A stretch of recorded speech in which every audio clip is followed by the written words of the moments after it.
Now, the NBA season ended abruptly for the Los Angeles Lakers with a big LA-sized goodbye to Kobe Bryant. But owner Jim Buss decided he needed to make a change with a 17-65 record, and that change was head coach Byron Scott. Now, he wasted no time at all hiring a new coach in former Laker Luke Walton. Walton is currently coaching with the Golden State Warriors and will join the Lakers when the Warriors' postseason comes to an end.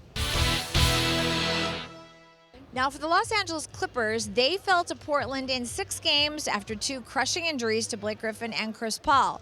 Head coach Doc Rivers said he still likes his team and won't break them up. Now, one standout player for the Clippers this year was named 6th Man of the Year. Jamal Crawford is the only player in NBA history to win this award 3 times. I sat down with Crawford, who talked about the honor. We're here with Jamal Crawford, who is now the 6th Man of the Year for the 3rd time. Jamal, what goes through your mind knowing that that honor has been bestowed to you, the only NBA player in history? It's still surreal, honestly. I think winning it the first time was not part of the plan, so I was caught off guard with that one. The second one, I was like, okay. And then the third one is just so far past surreal. So just taking it all in, I enjoyed that, but still trying to focus on the playoffs as well. You know, before we get into the playoffs, I want to talk about your focus because, let's face it, you're a starter on any team in the NBA, okay? You are so good at what you do specifically. What is your mindset every time you go out to play, knowing that you're going to have to come out and exude all kinds of energy? Yeah, just try to have a positive impact. I understand it's not just about me, it's about our whole bench unit, being a positive effect on the game and on the team. Sometimes starters get off to a slow start, so while I'm over there, I'm trying to look at what I see and what they're doing and try to adjust it just a little bit so I can get back on track because it's a total team effort. How do you prepare for that personally? What do you go through when you're not with the team? I'm over there stretching. I'm over there just getting myself warm because those guys are already out there for 5-6 minutes. They're already running. They're loose. So I'm trying to mentally prepare. So if I'm mentally locked in the game, I think going out there, the adjustment would be a lot easier. All right, we're going to switch gears for a minute. You have a shoe line out, Yeah. and I want to know about it.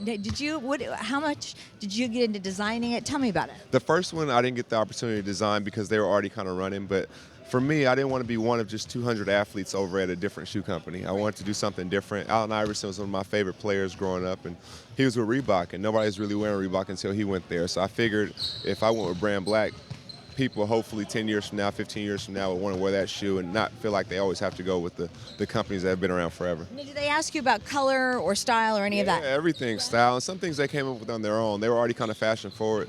The designer, David Race, he's done shoes for Kobe, he's done shoes for Grant Hill, Jerry Stackhouse, so he's been in the business already, and he had that experience, and I thought that was a perfect fit. What do you like when you put a tennis shoe on?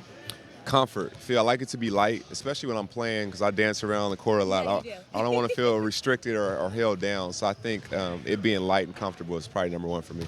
Okay, and then as far as shoes go, how many pair of shoes do you go through? Usually only like 4 pair a year, but now having your own shoe, they want you to wear it a lot more. So this year I probably went through 8 pair. So now it's a fashion statement as well as a shoe. Yeah. It's a fashion statement. So kids are always paying attention now to see what's on social media and how shoes are looking. So I have to switch it up a little bit. All right. Now we're going to talk about the playoffs for a little bit here. You know, this year we had talked to Austin Rivers last night, and he said that losing last year kind of refocused all of you as a team. What do you learn the most from that, do you think?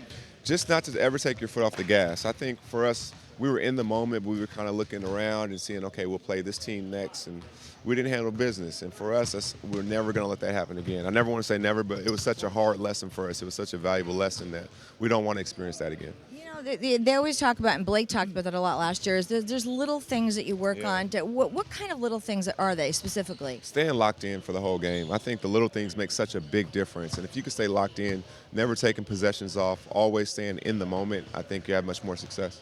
All right, he is Jay Crossover on Twitter, and if you ever follow Jamal, if you don't, you need to follow him because always positive. Are you on Twitter? Of course I am. I'm not following you. Maria Sports. I'm following you. I don't know. You better be. I better be following you for sure. Always positive messages every day. Thank you. I try to remain positive as possible. Obviously, RIP to Prince, RIP to Pearl Washington, RIP to China. Life is so short. If you can uplift anybody and be positive, I think that's the way to go.